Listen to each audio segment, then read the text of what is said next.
Today we are talking about preparing space for meditation, both externally and internally. I want to start off by saying meditation is always happening.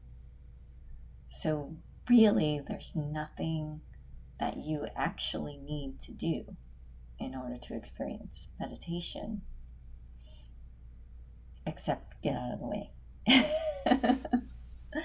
which can be a little challenging for some people, only because we are habituated to always be doing something.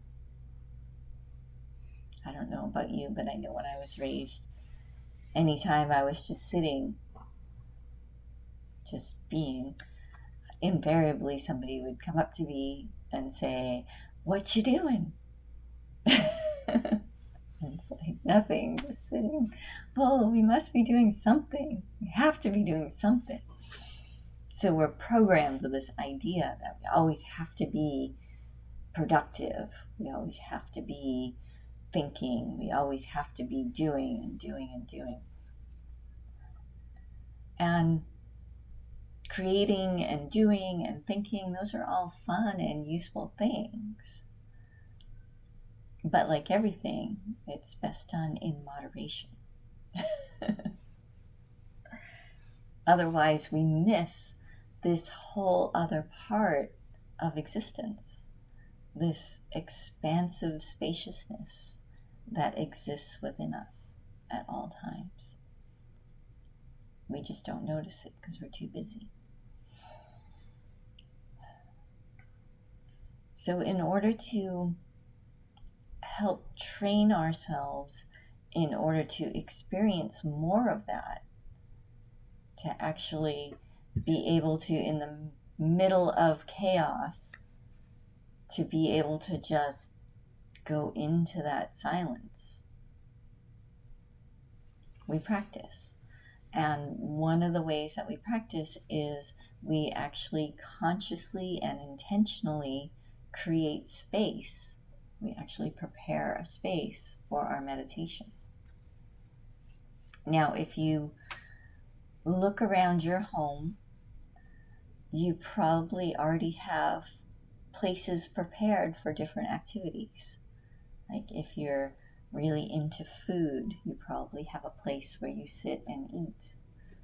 If you enjoy television and videos and movies, you probably have a nice comfy couch set up with a nice big screen. If you like to game on the computer or just explore social media, you probably have a desk with a computer. So you've already prepared space for all these different activities. So if you want meditation to be a part of your life, if it's important to you, then you need to create a space and prepare a place specifically for meditation. Now, a mistake I have seen people do is they try to make their meditation area do double duty. And that works sometimes, but it has, issues. Like, I will admit, I often eat and watch TV. My husband and I, that's our evening meal, as we have our entertainment, and then we sit in the living room and we eat. And it works for us. But it has a side effect. So during the day, if I'm tired and I need a break and I go sit and to watch a show on TV, I instantly get hungry, even if I'm not really hungry. And it's because that association has been formed. So that this internal association that gets created, you can actually use that to your benefit. Find a place in your home that you can dedicate to just meditation. It doesn't need to be big. It just needs to be enough room for you to sit. you can get really fancy about it. You can build a whole temple. So I once visited a teacher in India. Well, I don't even know if he was really a teacher. He was Sai Baba's photographer that I happened to meet through a very weird series of encounters. But anyways, I went and visited him, and he was staying in this 2-bedroom apartment. In one of the rooms, he had completely turned into a full-on shrine. So he had just pictures of Sai Baba everywhere, little statues, Sai Baba's different incarnations, and a bunch of pillows and cushions to sit. And that room was just for meditation. You could feel it. You walked into that room, it was just for meditation. Kind of like this room. We only use the space for meditation. And we have since 1998. So this room, especially for those of you that have been coming for a while, you walk in here and it's like, oh, meditation.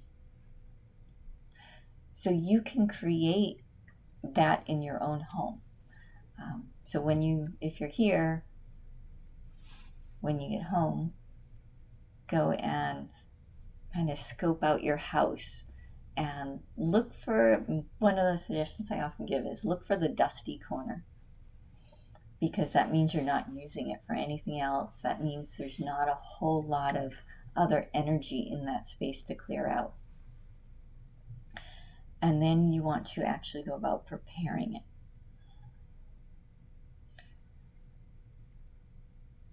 So there's something interesting that I want you to think about, is that in order to get anything, we have to give. And I give you a really great example. So right now, just take a deep breath in and keep breathing in and in. Don't breathe out, but just keep breathing. Don't let yourself breathe out. Just keep breathing in, and then you reach this point where you just can't take anything else in. So you have to give in order to get. So I want you to remember that as you're considering preparing space for meditation. You have to give. So that might be giving up that dusty corner in your house. You say, oh, I have a really small room. I have a lot of roommates, so it has to be in my bedroom, and I've got a lot of stuff. And if you want meditation to be a main part of your life, then you have to give it space. So that means clearing out the space. And we do this first physically, get out the vacuum or the mop, and you clean that area as best you can, including the walls. The dust and water is this wonderful neutralizer. It's the universal solvent. So it can dissolve not only the dirt and grime that's kind of built up there, but also any energetic imprints that have been there. So clean that area as best you can. If you can afford to, get some new cushions or a new chair. And this is where experimentation comes in. Everybody sits differently. So you have to figure out what is going to work for your body today. I've been having a hard time sitting at my computer lately, so my physical therapist actually gave me a brochure on how to sit. So I'll give you a little overview of how to sit for meditation, because that's one thing I can do, is you want to have your back as straight as is comfortable. The straighter that your spine can be, the easier it is to meditate. That's just the way the energy flows through our bodies, is up our spine. And so if you're all crinkled up or tilted, it has a harder time flowing. And there's also this thing that happens when we go into a very deep meditation. Our body completely relaxes.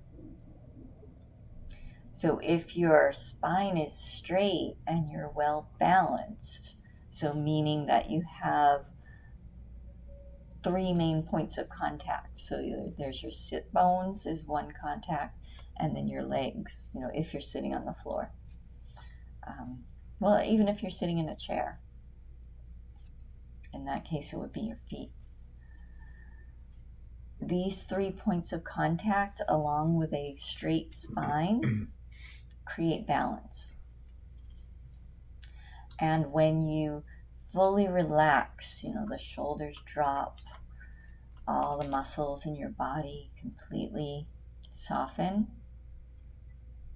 If you're balanced and straight, you don't fall over. If you're tilted or you're leaning, like say you have to lean back against something, try to put enough cushions behind you so you're straight. Because what happens is if you're not straight and you start to slouch, your head falls forward, and that relaxation turns into sleep. And then all of a sudden you're just out of it, and your meditation ends, and then you're kind of groggy, and you didn't really meditate. Maybe you had a nice nap, but you didn't do much meditation.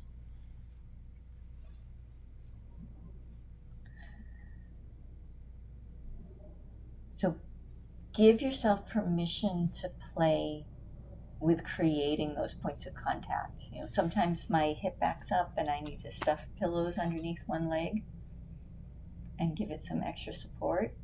So that's fine if you need to do that. Like I say, you can put pillows behind your back. You can try different heights. Having your butt higher than your knees. Some people find that much more comfortable. Some people like a chair. That's better for them. But again, make yourself planted so that you can fully relax into that position. So that's body preparation. Some people like to do a little more external preparation. So if you like that, you might light some incense and create some nice fragrance for yourself. You might light some candles or turn on some soft light, kind of soften the world a little bit for yourself. As you probably figured out, we like to use music as one of our tools for meditation. It provides a nice kind of blanket from all the different sounds of the world. It's also a trick we play on the mind, so the mind likes to know what every sound is. It's a protection device, for out in the forest with scary wild animals about to attack us, then we need to know what's that sound. But if you're in your home or you're in here, you're safe. So you don't really need to know, oh, that's a plane going by, or oh, that's a car, or that's people talking.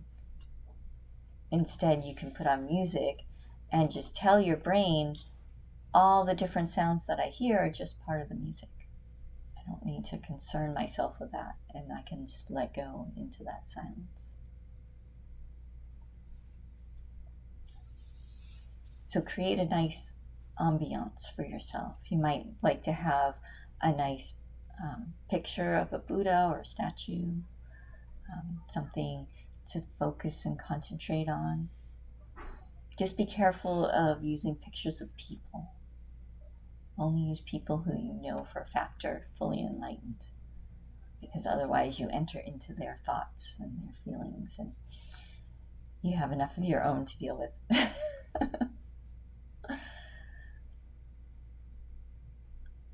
So we create our external environment. Now be careful with this creating the external environment. It's a nice thing to do. It's a nice way to ease yourself into meditation, but don't become attached to it. Don't become dependent upon it. Because there will come a day where you have the incense, but your lighter is dead. You can't find any matches. And then if you become dependent or attached to having incense in order to meditate, then you'll tell yourself, well, I can't until I go to the store and get a new lighter. And it'll create an excuse for you if you're accustomed to creating this nice, serene, quiet environment, and suddenly you have new neighbors who are creating, building a deck, and they're jackhammering in your backyard. Then if you're attached to that serene environment, then you'll get frustrated and say, I can't meditate because I don't have the right conditions. Don't fall for that trap. That's just another way to stay stuck. Instead, just use the environment as it is.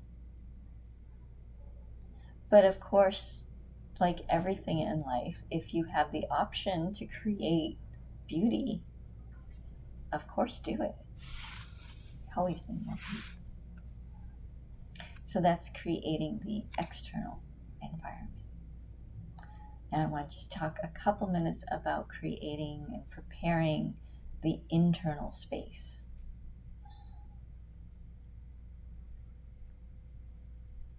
This is a step a lot of people skip over. And it is very brief in most cases, but there's great, great power in it.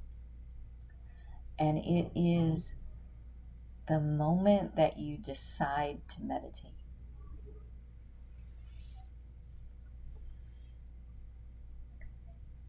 Where you just tell yourself, it's time to meditate, I'm going to go meditate.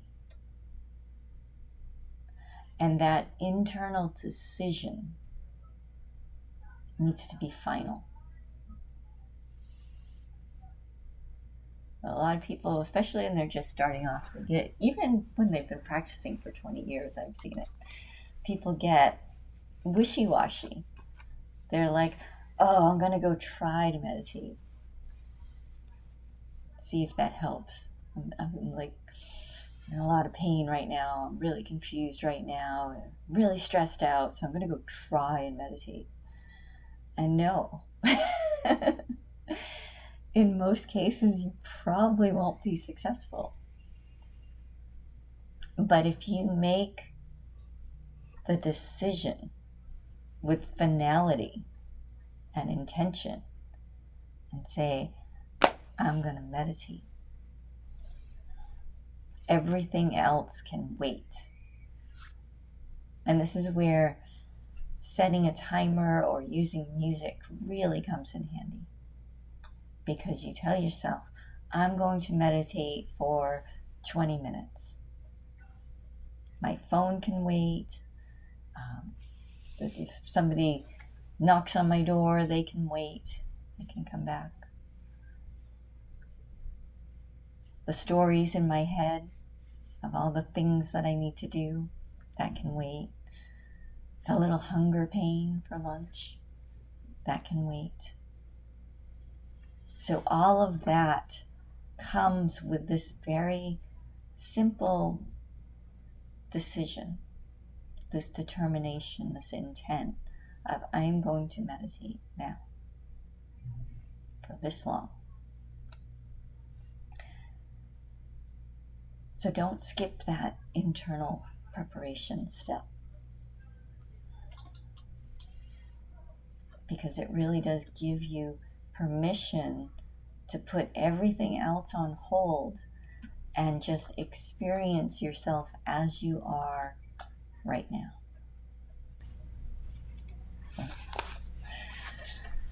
So again, sit up nice and straight. Now, when you're sitting, if your legs start to fall asleep or they start to hurt or your arms feel weird, just move them. Meditation is not about self-torture. I know there's some branches that like kind of encourage that, but this is not one of them. Rather, we want to make the body as comfortable as possible, because then your body becomes an inviting place to be. So if you're sitting in meditation, it's not an experience of just being a rock and tightening up. Your relaxed awareness. So if you start to spasm in your leg or your arm or whatever, just without thinking about it, just move it to a comfortable position and then let go again. Now, of course, you don't want to be like flailing all over the place. I don't want to get too squirmy about things. There is some discomfort in sitting still. But if it turns into actual pain or numb tinglings, just flex and adjust as necessary. And then enter back into a state of relaxed awareness. Meditation is not about spacing out or relaxing. Some people call that meditation. I don't. Meditation is a doorway into the infinite that you are.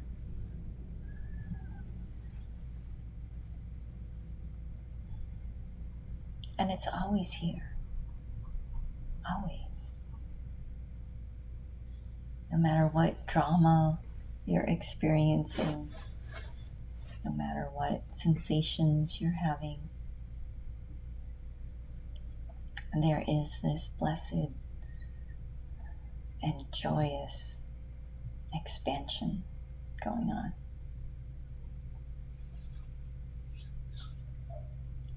Available 24/7.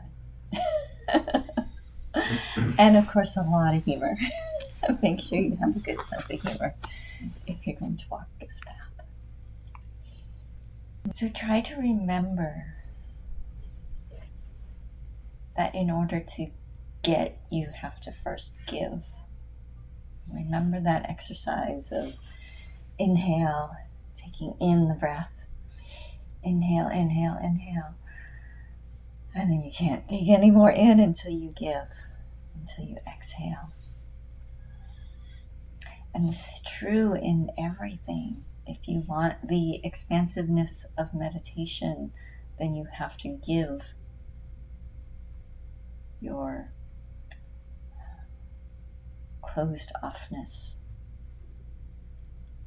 If you want peace, you have to give up your agitation and your anger. If you want joy, you have to be willing to give up the sadness. And when it comes to emotional states, I want to be clear that feelings will continue to arise and fall away. When I'm talking about peace and joy, I'm talking about more mind states that become entrenched, that become an actual way of viewing and perceiving existence. Because you can still be in a state of joy and that lightness of just ecstasy and still have a sad feeling arise. You can still have a flash of anger. But it doesn't stick. You see the transitory nature of it when you find that inner peace. It's not that you go into denial, like, oh no, I'm super peaceful, I'm not going to feel that anger. No, that's just you BSing yourself.